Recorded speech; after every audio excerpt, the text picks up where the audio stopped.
केंद्र सरकार दलितों, अति पिछड़ी जातियों और अल्पसंख्यक विरोधी है। सांसद पप्पू यादव ने केंद्र सरकार पर निशाना साधते हुए कहा कि केंद्र सरकार दलितों, अति पिछड़ी जातियों और अल्पसंख्यक विरोधी है। उन्होंने एक कानून बनाया है कि जिनका नाम वोटर लिस्ट में है उन्हें प्रूफ लगाना होगा, तभी उनका नाम वोटर लिस्ट में रहेगा। ऐसे कानून से दलितों, अति पिछड़ों और अल्पसंख्यक के लिए हानिकारक है। इस बात की जानकारी पूर्णिया के डीएम ने दी है। हम कतई ऐसा नहीं होने देंगे। बिहार में गाली गलौज की राजनीति शुरू हो गई है, जो कि बिहार की राजनीति के लिए हानिकारक है। वे आज मोतिहारी से लौटने के क्रम में पुपरी अनुमंडल मुख्यालय में पत्रकारों से बातचीत के क्रम में बताया, यहाँ महिलाओं को भी गालियाँ दी जा रही है। उन्होंने कहा कि प्रवचन देना हर किसी का अधिकार है। किसी जाति विशेष के द्वारा प्रवचनकर्ता को अपमानित किया गया, इसकी मैं आलोचना करता हूँ। बिहार में आपराधिक घटनाओं पर चिंता व्यक्त करते हुए कहा कि बिहार में आपराधिक घटनाओं में बेइंतहा इजाफा हुआ है।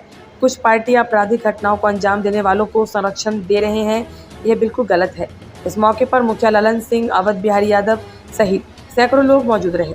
दोस्तों, अगर आप हमारे चैनल पर नए हैं तो सबसे पहले बेल आइकन का बटन ज़रूर दबाएं। अगर आप हमें फेसबुक पर देख रहे हैं तो हमारे फेसबुक पेज को फॉलो कर लें। यूट्यूब पर देख रहे हैं तो हमारे यूट्यूब चैनल को सब्सक्राइब कर लें। वीडियो पसंद आए तो शेयर ज़रूर कर दें। बिहार में लगातार जो चुनाव नज़दीक आता जा रहा है, क्यों तो हिंदू मुसलमान और जाति की राजनीति को नेताओं के द्वारा बढ़ावा दिया जा रहा है। मेरा आग्रह है, आशुतोष को क्षमा मांगना चाहिए और सारिका जी को क्षमा करना चाहिए। और ऐसे मामले में जातीय तनाव, यदि कोई नेता और कोई दल रंग देना चाहते हैं तो उसको इससे परहेज करना चाहिए। अभी चरम पे खासकर अंचल कार्यालय में बड़े पैमाने पे सभी जगह भ्रष्टाचार या परम सिद्ध अधिकार हो गया, बलात्कार जन्म सिद्ध अधिकार हो गया, और अपराध हमारी नैतिक मूल्य बन गया। हमारी संस्कृति में बालू, शराब, जमीन और ड्रग्स के पैसे से जीने की नेताओं ने आदी बना लिया। तो इसीलिए भ्रष्टाचार तो कोई मुद्दा ही नहीं, बलात्कार कोई मुद्दा ही नहीं, अपराध कोई मुद्दा ही नहीं। मुद्दा है जाति को कितना गाली दे सकते हो, हिंदू मियाँ कितना कर सकते हो, कितना नफरत पैदा कर सकते हो, और कितना किस माफियाओं के पैसे से चुनाव लड़ सकते हो। इसलिए भ्रष्टाचार समाज ने एक्सेप्ट कर लिया है। भ्रष्टाचार राजनीति में अब कोई मुद्दा नहीं। अब देखिए, अपराधी माफिया, बालू, शराब, जमीन माफिया, समाज ही अपराधी को एक्सेप्ट कर लिया। समाज अपराधी को एक्सेप्ट कर लिया, ये मेरे जाति का है। आप ही के यहाँ बलात्कार की घटना या सेक्सुअल घटना में क्या नेताओं को एक्सेप्ट नहीं किया गया था? देवेगौड़ा के पोता 3000 सेक्स सामने में आए, उसको लोगों ने जीता नहीं दिया। अभी बीजेपी के नेताओं के द्वारा मध्य प्रदेश में एनएच पर क्या हुआ, सेंगर ने क्या किया, ब्रजभूषण ने क्या किया, या सारे नेता पौर नहीं देख रहे हैं? तो जब अपराधी ही पार्टी चलाएंगे और अपराधी को तवज्जो दी जाएगी, एक तरफ जाति तवज्जो देंगे, दूसरी तरफ पार्टी तवज्जो देगा, और थानेदार से लेके ऊपर तक पूरा बिहार को लूटेगा। उसकी संपत्ति जांच नहीं होगी, संपत्ति भी जाति के आधार पर आप छीनिएगा। अपराधी तो अपराधी होता है ना, अपराधी तो किसी जात का होता नहीं है। तो अपराधी का मूल्यांकन जात के आधार पर नहीं होना चाहिए, धर्म और मजहब के आधार पर नहीं होना चाहिए। अपराधी को नेताओं का संरक्षण प्राप्त है। अपराधी और माफिया मंत्री बन रहे हैं, जैसे बालू माफिया सासाराम मंत्री बने कि नहीं बने? मुजफ्फरपुर में गोली चली, दिल्ली में तिहाड़ जेल में थे और मुजफ्फरपुर में आके वो मंत्री बन गए। तब अपराधी को ही आप चाबी दे दीजिएगा और सभी दल बिना अपराधी के चुनाव जीतिएगा ही नहीं, बिना पैसे के। और थाना से लेके ऊपर तक जमीन बालू शराब की वसूली में लगे रहेंगे और थाना नेता को चलाएंगे ही अपराधी माफिया।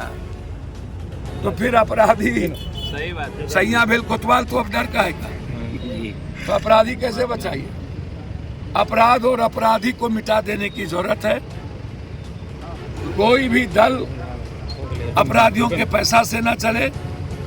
और डीजीपी साहब, पहले आप पदाधिकारी का संपत्ति जब्त करिए, रजिस्ट्री ऑफिस में पता करिए किसकी बेटी, बीवी, माँ, बहन, ससुराल के नाम से जमीन खरीदे गए हैं। जितने पदाधिकारी हैं, विदेश में भी जमीन है।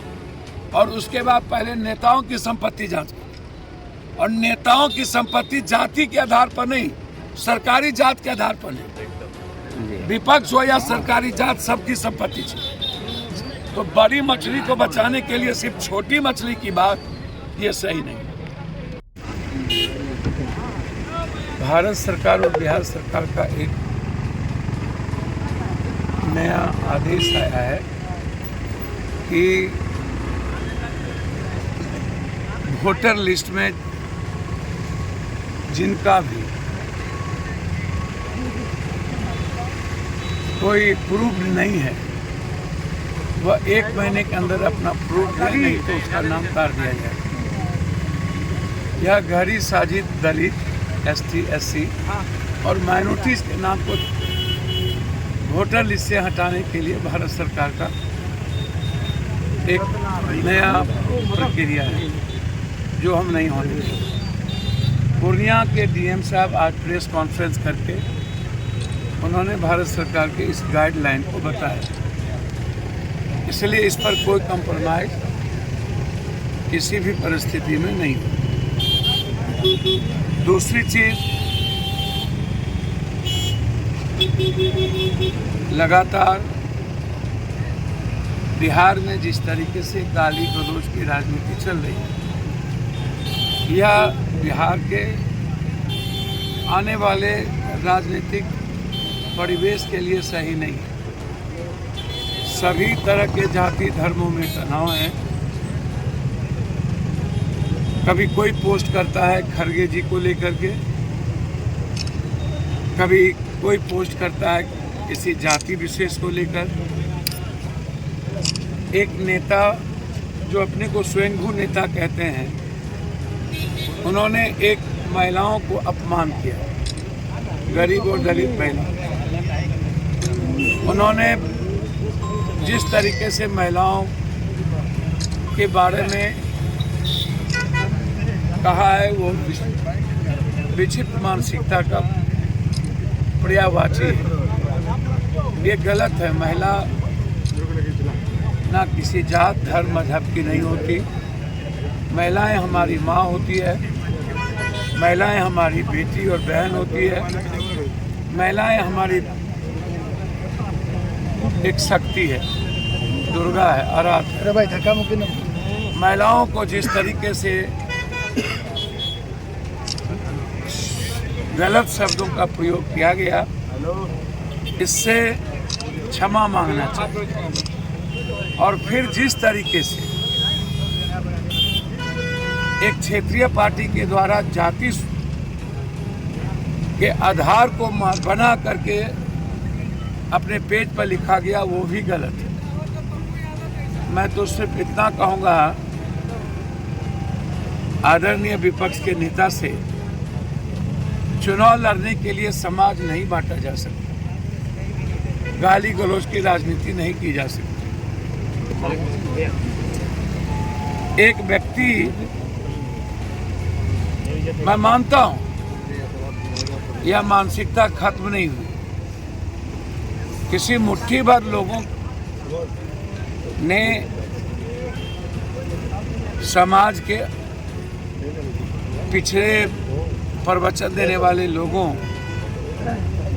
पर महिलाओं के मूत्र से छींटा, उसके माथे मुरवाए गए और पैर पर नाग रगड़वाए गए। ये किसी पूरी जाति ने नहीं की, किसी गलत मानसिकता के मुट्ठी भर लोगों ने की। इस घटना में कार्रवाई होनी चाहिए, गिरफ्तारी होनी चाहिए। हर जाति धर्म के लोगों को प्रवचन करने का अधिकार है। अब तो सभी जाति धर्म के लोग पूजा पाठ कराते हैं, मंदिर गुरुद्वारे चर्च में रहते हैं। इसलिए यदि ऐसी मानसिकता अभी भी कुछ लोगों की है तो वो गलत है। लेकिन नेता लोग हमेशा अवसर ढूंढते हैं और इसको जाति से जोड़ देते हैं। ऐसी घटना की जितनी निंदा की जाए कम होगी और ऐसी घटना को जाति से कतई नहीं जोड़ना चाहिए। आज भी सारिका जी और आशुतोष के संदर्भ में मैं कहूँगा कि जो बात कही गई वो गलत है, लेकिन बाद में सारिका जी को भी इस बात का ख्याल रखना पड़ेगा कि हम अपना केस दर्ज करें, हम कानून के साथ चलें, इसको जाति सूचक आधार न बनाएं। यदि किसी ने माँ बहन को गाली दिया है तो हम भी किसी माँ बहन को गाली ना दें।